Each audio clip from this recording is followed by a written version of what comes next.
McGillicuddy and Murder's Pawn Shop, Season 5, Episode 14. It was all going to happen. October 31st, 1921, continued.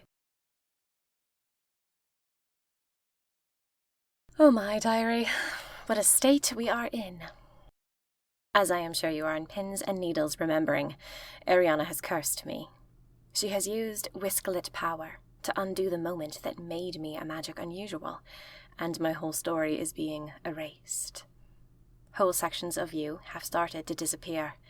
My china eye has of course been missing for a while. But I'm worried that I don't have much time left, so I went to do the thing that I have wanted to do for a very long time, ever since I knew I could travel in time. It seemed silly before. I have put it off. I have told myself it doesn't matter, that perhaps I don't even want to do it, not really.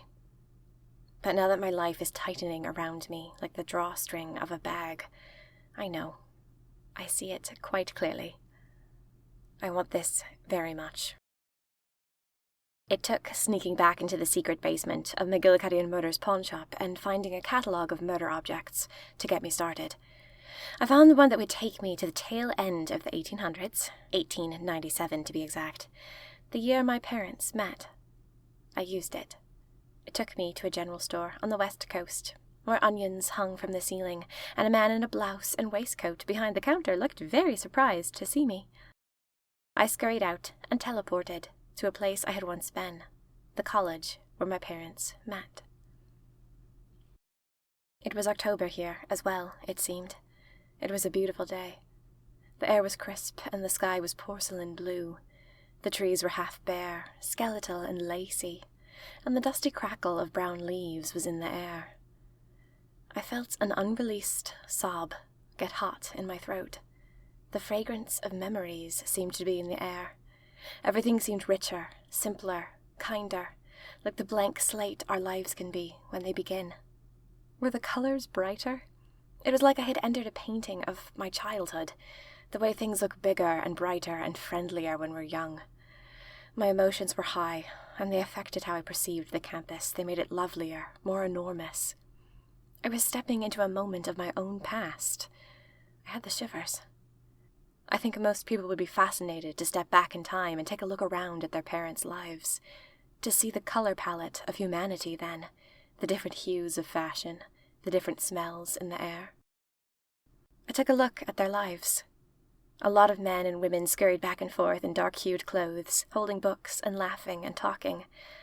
I wondered how long it would take me to do what I had come here for. I wandered the campus a little aimlessly, taking it all in, wondering if the sky always looked that pure and blue.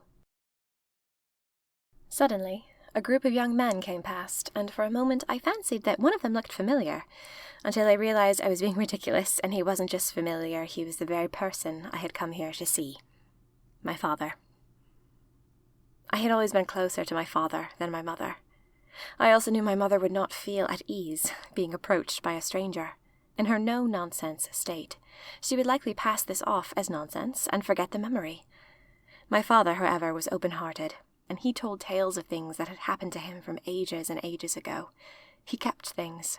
He pondered them. He saw everyone with grace. So I strode up to him, and I cleared my throat gently. "Good afternoon, Peter," I said. That was his name.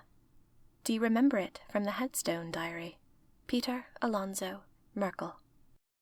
He was so young, younger than me. It was sweet and funny, but I knew that face. I felt a strangled moment where I wanted to burst into sobs and throw my arms around his neck because he was here, alive, with every chance and every moment still stretching out ahead of him. A few memories trailed through my mind, spinning atop with him in the stairwell when I was very young, the way he used to joke about grey hairs coming in, his voice belting an Irish folk song while he baked bread in the kitchen. It was all going to happen. My heart and throat squeezed with a deep, beautiful pain. There was something beautiful about time, how it wasn't really linear, how every moment of his life is only one closed door away from me. It's like he isn't dead. He's just living behind another window. We are all blooming in sync, alive at once. But I knew him for many years, hand in hand with that life. It was my privilege. I realized I was staring. He was probably very bewildered. His school friends looked concerned. "Is something wrong?" my father asked. One of his school friends touched him on the arm, compassionately. "No," I said, "nothing is wrong. But may I talk to you for a moment?" My disguise has muddied a little bit since I last put it on, but it was still there. Our memories play tricks on us. Even though my father would come to know my adult face, I doubted very much that he would recall the face of that random girl who had spoken to him once on campus. Even though I was sure he would remember this strange occurrence for the rest of his life. He broke away from his school friends, told them he'd be with them in a minute, and he walked down the walkway with me. We stopped under a young tree.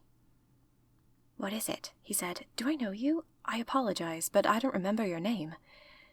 "No, it's all right," I said. "You don't know me." I didn't want to tell him how I knew his name, because this way the curiosity would keep the memory awake. I just wanted to tell you something, and you must promise me to never forget it. Someday you are going to have a daughter. She's going to love you so much. You are a wonderful person and a wonderful man, and she will probably feel that she didn't tell you enough. You are good. You're going to be a truly wonderful father, and she is grateful for you." "Well," my father said, "I don't know what to say." He peered into my eyes. "That's really very kind of you. Are you sure you don't know me?" I smiled, because I had never said I didn't know him. "If you ever, in your life, feel a moment where you didn't get to say goodbye, perhaps she was on her way to boarding school and jumped on the train to be with her friends before saying goodbye, or perhaps you were late for something and you really needed to be there because they were waiting for you and you had to go, but you didn't get a chance to say goodbye. Well, just remember that she loves you. She will always love you. Let that be your goodbye. Just shut your eyes and know. She loves you. She is ready to say goodbye. You can be at peace and know that she is all right." My father stared at me, his eyes deep, serious. "Thank you," he said. "I will never forget this."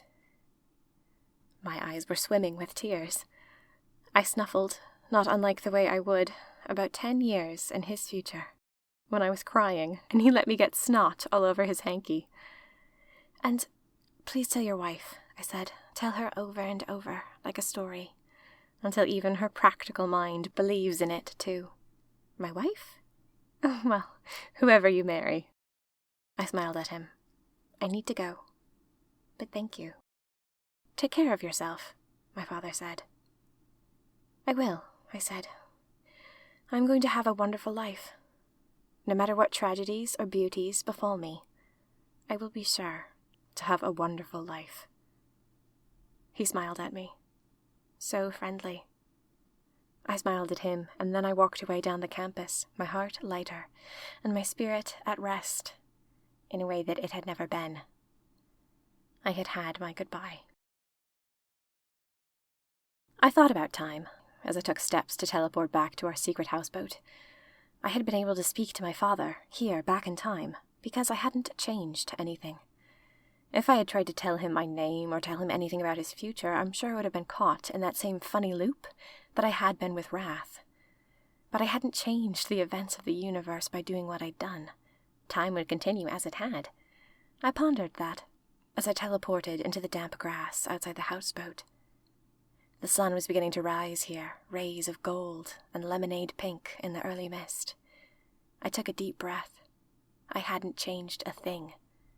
Did that mean that all this time my father had known I loved him, sensed my goodbye, despite my never having given it? Or did it just mean that time magic didn't care about small moments like that? There was something sweet about the idea of him feeling closure all this time. But now I had it too. I stepped into the houseboat, snuffly, and still achy with what had happened. Octavia sat at the table, writing things down like a tornado, and she looked up when I walked in. She was snuffly and red-eyed too. "Oh, Maud," she said, "I'm so sorry." Diary, that's how you know when someone has changed. When their opening line is, "I'm sorry," and you can tell that they mean it. I was all muddled, but I'm clear as day now. I am myself again. She jumped up, and we met in the middle for a hug. She rubbed my arms. "Are you all right? You're crying." Noble was at my side then, too. Scotland was still in the corner, sitting with Wrath, but she watched with an arched spine, like someone poised to strike, ready to spring into action after whatever I had to say. "I'll be fine," I said. I won't be fine. Probably not. I don't have a lot of time." "What do you mean?" Noble said. I told them what Ariana had done. Octavia yelped. Scotland went back to tending Wrath as if nothing had happened, but with the tension in her arms of someone who is about to snap a pencil. Noble just sat down. "No wonder you're crying," Octavia said. "I'm not actually crying about that," I said. "I've just gone to see my father, in case, I don't make it out." Noble reached out and took my hand. I squeezed his. "We're going to fix this," he said. "There's no way we are going to live a life without Maud." "Things are being erased, though," I said. "Bits of me are going blank." Octavia said, "Maud, I can't remember how we met. I know I remembered it this morning because I was thinking about it." She stared at me in a trance of concern, and then she suddenly leaned forward with her fingers pressed against her temples. "Oh, this is horrible, horrible. It's happening to all of us, too." Noble had been hiding his face for most of this. He rubbed the space around his eyes with his thumb and middle finger, his hand shielding his eyes. I watched him swallow. "We'll fix this," he said. "The Whiskelets probably used the most powerful magic they had," I said. "I doubt we can compete. I don't know if there's anything we can do. But, Octavia, have you found a way to heal Wrath? Let's focus on that. And on stopping the Whiskelets somehow. Apparently I do that. Apparently I harm them in some way, which is what they were trying to stop in the first place. Well, I want to speed up the timeline of when and how I do that, and make it happen anyway. Let's find a way to kill the Whiskelets." "Maud," Noble said, "it shouldn't be possible." "It might be," I said. "I think I have a plan. I think I know how we can do it." I turned to Octavia. "Do you have anything? Any ideas?" "Yes," she said. "The secret to healing him is actually quite simple. One of us on our own couldn't do it. But you know that magic unusuals can transfer their power to someone else, just for a day? There's a potion you can use to do it. Very hard to make, but I happen to know how. Ah, so like Dolores. She had used a potion to grant me her power for a short time." "We'll have to split up," Octavia said, "to get the powers into 4 separate potions. I have 4 magic unusuals that I know of. Their names are written here. They each have a unique skill, and I think once we combine all 4 of those skills, the resulting potion will be enough to heal him." It was magic as chemistry. I was very impressed with her. "It will take the magic of instant decomposition, the magic of emotional closure, the magic of wound reversal, and the magic of self-recognition," Octavia said. "It's a wild thing, but I feel very confident about it. This potion should work. It should heal Wrath and reverse the death. He'll stop turning into a Whiskelet." "But," I said, and my voice was very quiet. Everyone turned and looked at me, because they heard something ominous in my whisper. "He will still turn into a Whiskelet after he dies.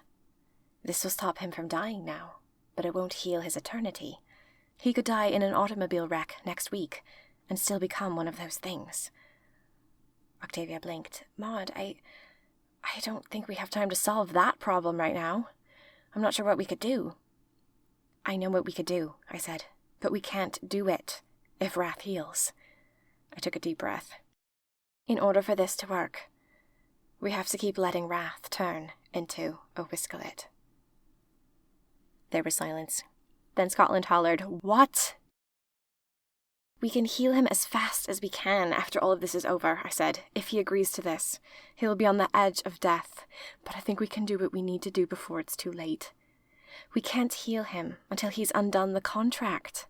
He has to ensure he won't become a Whiskelet, ever." "Ask him," Scotland said. "Ask him what he thinks." Wrath was a bit comatose on the bed. I walked over to him and knelt. He rolled over, and I flinched.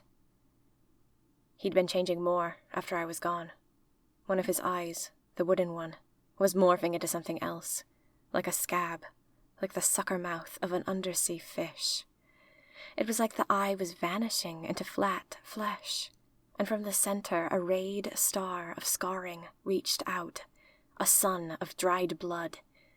It was horrible. It was horrible to look at. I could see the scarring begin around his other eye, too. "Maud," Rath said, "I don't like this one bit." "My plan?" I said. "Turning into a whiskelet," he said. "All of you, stop talking about me like I'm not here. I heard the whole thing. Of course I don't want to go through this again, this turning into a whiskelet. I'm mad. I'm wild. I want to do this the dangerous way. I want to fight back. We are going to bite the whiskelets. You can stop me from dying after this works. Maud, tell us your plan." So, I told them my plan. Halfway through Octavia began scribbling things down, because she knew exactly how to find the components I needed. We debated for about half an hour about what we would really need, how we would spin the web of the spell we wanted. By the time we were nearly finished, Rath's second eye was already halfway gone. We would have to lead him by the hand. It occurred to me then that that was what the whiskelets looked like under their masks. Those strange wounds, the only thing remaining where their eyes had been. I thought of them saying to me, "We hate eyes," almost as if they could not stand seeing what they'd done. We were about to get up and go, flurry to our separate destinations to get this plan into action, when someone knocked on the door. A knock. Someone was here. A stranger, or... We looked at each other. Had Raster built a second machine, quicker than Noble supposed? Had we been traced? I went gingerly up to the window and took a peek. What I saw out there made my heart burst, with both delight and shock. Standing outside, in the early morning light, was Mara.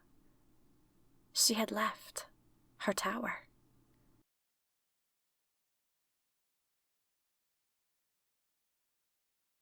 We hope you've enjoyed Season 5, Episode 14. It Was All Going to Happen, of McGillicuddy and Murder's Pawnshop. McGillicuddy and Murder's Pawnshop is written and performed by Minerva Sweeney Wren, all rights reserved. Thank you for continuing all this way with Maud's adventures. New audio dramas are coming, and there is news on those as well as fandom fun if you follow me on Instagram and Twitter at Meg Macaulay Inc. That's Inc, I-N-K. Please consider becoming a monthly supporter on Patreon.